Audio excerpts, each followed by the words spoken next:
Hey, I'm the composer and poet Andrew Lloyd Fry, and this is an introduction to the Miles Davis First Great Quintet. So he had two kind of like really iconic bands, and this is going to be talking about the first one. So we'll talk a little bit about the context, the players, and the albums that they made together. So in 1955, Miles is on the album Prestige, and he does a performance at the Newport Jazz Festival. And actually him being a part of it was kind of like a last minute thing, and he ran into the organizer of the festival. It was like, hey, like, you can't have a festival without me.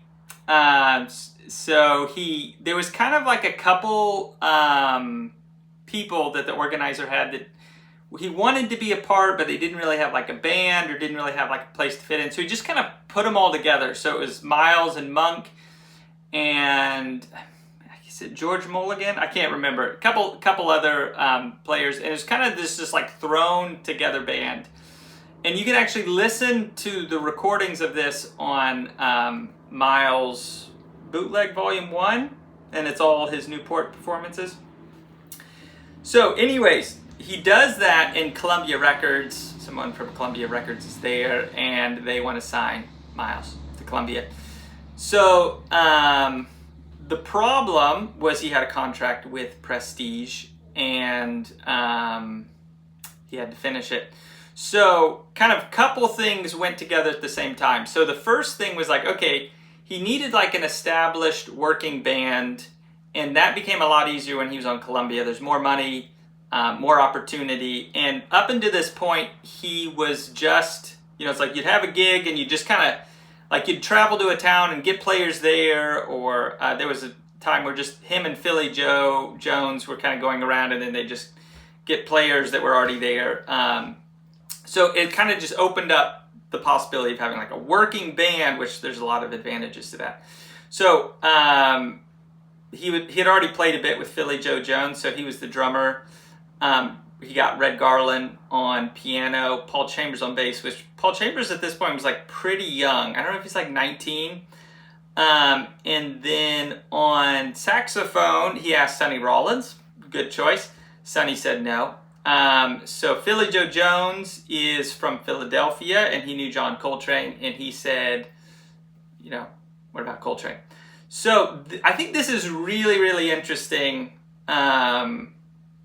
that Coltrane was part of Miles' band. And to me, Coltrane at this point, like 56, does not sound amazing.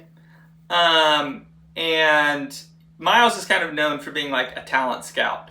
And it's like, did Miles just have to settle for Coltrane and he ended up getting super lucky? Or did he really see kind of like the gold that was hidden? Because, I mean, some of these early records Coltrane's playing is a little rough. Different people have different opinions on that, but I'm a huge Coltrane fan. He's like one of my favorite musicians of all time, but I don't think he sounds amazing on these early records. So, that was the band. Now, the problem was that he still had a contract with Prestige, and I think he had like 4 or 5 more albums to make for Prestige. So the solution was he would be on both labels for a little bit, but he's just going to go into the studio and just bang out like 4 albums in 2 days, and that's what he did. So that's Steamin, Workin, Cookin, Relaxin, which, I mean, those are just like super jazz classics, and it was just kind of like, okay, let's just go into the studio, almost like you're playing a live set. He would just call the tunes, they would start. Often it was one take, and particularly Cookin and Relaxin, super duper good.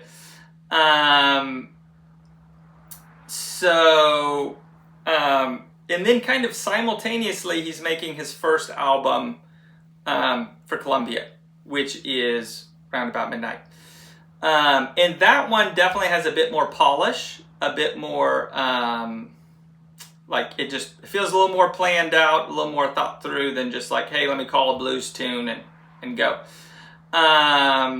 So this band lasted till 1958. So kind of their last record together was Milestones. And at this point, things are kind of starting to like break apart. So Philly Joe Jones's drug problem is obviously like a problem and like less reliable. And there was tension between Red, Garland, and Miles, and specifically at the Milestones recording session. And Miles is trying to tell Red how to play piano, and he doesn't like that. So he just like storms off in the middle of the recording. So I think it's the tune Sid's Ahead. Miles like plays his trumpet part, and then for everyone else, he's at the piano. I would say he's not as good of a comper as Red Garland, but he does the job. And at that point, Cannonball Adderley had joined the band, and so Milestones is already kind of different. So Red's playing on most of it. Philly Joe Jones is still the drummer, but that's kind of the end of it. And then the very next album was Kind of Blue, and that one, new drummer, Bill Evans on piano. Coltrane's still there, Paul Chambers is still there, and then after that, Coltrane left. So that's kind of like the total kind of cap end of it. But I would say Milestones is the last like Miles' First Great Quintet album. So a couple things about the players. I think most notably is you've got Miles paired with Coltrane, and they, in a lot of ways, are opposites. So it's kind of like Miles playing with Charlie Parker again. So he was playing with Parker a lot when he was younger and he was in his band. And Miles is like in control. It's smooth. It's, not crazy notey. It's kind of like, it's just, he's not doing the bebop thing anymore. And he's really found his voice in this stripped down, you could say minimalist expression. And Coltrane is like a million notes a minute. He's like constantly trying to play like almost beyond what he's capable of. There's a little bit of like out of controlness, and it depends on the solo. But I think a big word could be intensity. It's like everything he did, it's like intense. And I think those pairing off each other is just really, really rich. And often it's like Miles plays the head, he plays a solo, and it's in this like medium place. And then Coltrane comes in, and the whole rhythm section just like takes it up a notch for Coltrane solo. They do it over and over, and it's just like, it always sounds good, like it never gets old. And then you've got Red Garland, which is, I think of him as just like a little bit of a brighter, little bit more happy, a little bit more joy, more fun, a little bit like a lighter touch at the piano. And so you just have these three real distinct voices, and with kind of these emotional currents that they all bring to their solo in a way that I think is both distinct from each other and nice, kind of that shift of pace. Okay, so I already talked about some of the albums, but I'm just gonna go through the albums of this group. So here is the first one for Prestige, and it's just says Miles on the front. If you look on the side, it's called the New Miles Quintet. So this one is not a part of the marathon session. It was done before that. I really like this album, and for me, it's the first time Miles is in it's like he's totally found his like niche. I think Workin was before this. It's a good album. I like this a lot more, and it feels like he was in bebop, and it just took some time. It's like, what's my voice? He has this great quote where it's something like, sometimes it takes a long time to sound like yourself, or something like that. And it's like, this is the album that he did that. And it's like, no, I'm not Charlie Parker. I'm not going to try to play like that. I'm going to try to play like me. and it's really effective. And this whole album, it just feels like the temperature's brought down a little bit. Everything's like kind of medium slow in a way that is I think is like his sweet spot. So that's the first one. I will say most of these are, as far as the record pressing goes, Acoustic Sounds did a series on Prestige, and they're like super good. I think they're still available. So thank you, Acoustic Sounds. Okay, so after that, we have the marathon albums. Steamin, Workin, Relaxin, Cookin. So these are the ones where I think it was 2 studio days they went in and cranked out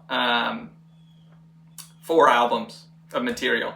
So for me, Relaxin is definitely the highlight album of all of them. So if I had to rank these, it would be Relaxin, then Cookin, then Workin, and Steamin comes in at number 4. Now, if you ask someone else, they'd probably give you a different opinion. Super subjective, but for me, Relaxin is like, you know, up there with like greatest jazz albums of all time. I wouldn't put any of those others in that category, and I think it's maybe it's just the tunes on that. Oleo is on that, which is a Sonny Rollins tune, which is super good. If I Were a Bell. Now on all 4 of these albums, I don't think Coltrane's sounding like top form, and I'm wondering how much of it is just like he hadn't been in the band super long, and here's like 50 tunes that maybe he hasn't played as much. He knows the tunes, but I wonder if he's just a little less comfortable given the circumstance of like, hey, we're recording 4 albums of material tomorrow. So other highlight tracks, My Funny Valentine is on Cookin. I think it's kind of notable. Early on, Miles didn't have Coltrane play on a lot of the slow tunes. So My Funny Valentine, Coltrane doesn't solo. And I feel like the longer Coltrane was in the band, the more it's like, okay, yeah, you can play on Blue and Green, you know, and Cannonball Adderley didn't play on that on Kinda Blue, and Coltrane did. And then on Workin, It Never Entered My Mind.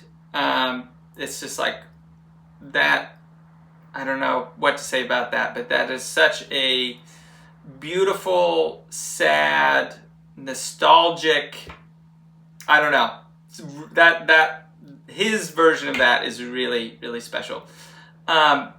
The other thing I wanted to mention is all of these Prestige albums were recorded by Rudy Van Gelder when he was still in the living room. So he converted his parents' living room into a recording studio, and Blue Note started using him, and Prestige kind of just followed in Blue Note's steps, and it's like, oh, okay, let's start doing that. So all these Prestige albums were recorded by Rudy, and the Columbia albums were not. Okay, so that covers the marathon albums. Next, Roundabout Midnight. So the couple of things about this. So his first album for Columbia, he played Roundabout Midnight with Monk, which Monk wrote the tune, at the Newport Jazz Festival. So that I think it's like, whoa, hey, that was really good. Put that on the album. I also really like Lucha by Charlie Parker. And it's like, oh, Miles played that with him, which is interesting. And again, this whole album, it just feels like a little bit more polished, a little bit more practiced, and the tunes selected feel really, really important. And it just feels like that was the right tune for this album. So All of You, is it All of You? Let me look. Yeah, All of You and Bye Bye Blackbird. He kept playing those tunes for like, I don't know, let's see, at least a decade, like 65, 67. He's like still playing those tunes live. So those really stuck around a long time. Coltrane sounds a lot more in gear on this one. And yeah, I don't fully know why, but just my guess is this was just a little bit more prep, a little bit more rehearsed, more time with the tunes. And this, I would say this is the Miles album where it's like, okay, like Coltrane and Miles together, this, something special is happening here. Coltrane's playing is really good. This is another album that's like, okay, this is top jazz album of all time. You know, it's on that list. So this one is really important. Okay, last one. So again, this is kind of like the breakup of the band, milestones. So couple things about this one. So Miles started doing modal stuff. So the tune Milestones is modal. And obviously kind of Blue was next. And that was, you know, this was kind of like the testing ground for that. I would not rank this one as high as Roundabout Midnight. And I think there's a couple reasons. Maybe it's the tunes. Sometimes I don't like what Cannonball Adderley's playing. Sometimes I do. His solo on Milestones is amazing. But there's just some other times where I'm just not loving what he's doing. Yeah, I don't love that Billy Boy. I don't love that like tune. I mean, what Red plays on that is super good. And that one's just a trio. Red, Paul Chambers, and Philly Joe Jones.